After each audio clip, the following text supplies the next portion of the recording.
शिक्षकांचे पगार झालेले नाहीत या पत्रकारांच्या प्रश्नावर अजित पवार यांनी लगेच अर्थ विभागाच्या सचिवांना फोन लावला आणि पगार का झाला नाही याची पत्रकार परिषदेत फोन लावून चौकशी केली आणि उपमुख्यमंत्री अजित पवारांनी एक फोन केल्यानंतर तातडीनं शिक्षकांचे पगार हे जमा झाले।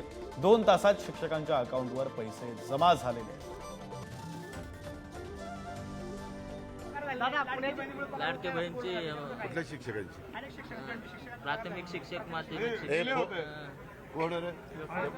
ओपी गुप्ताला फोन लाव, विचारतो ना। कधी कधी काय होतं, यांनी जसा प्रश्न विचारला काही त्याच्यात तथ्य नाही, अवघीच काहीतरी उठवायचं।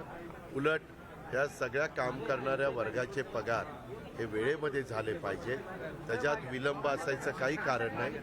तरी देखील मी आता विचारतो आणि झाले नसले तर का झाले नाही आणि कसे ताबडतोब होतील आणि झाले असले तर प्रश्न असेल। हॅलो, हा आपल्या इथं शिक्षकांचे पगार झाले नाही या महिन्यातले?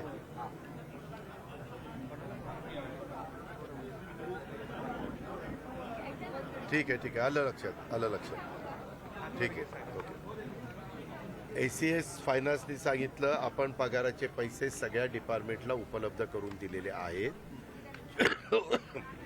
ज्या त्या डिपार्टमेंटमध्ये पगार देत असताना काही त्यांच्याकडं काही त्रुटी किंवा काही त्यांचा अंतर्गत काही प्रश्न असेल तो त्याच्यात झाला असेल।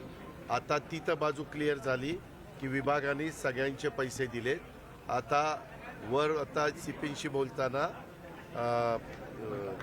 एज्युकेशन सचिवांशी पण बोलतो, असं अजिबात राहता कामा नये आणि राहणार नाही ही खबरदारी।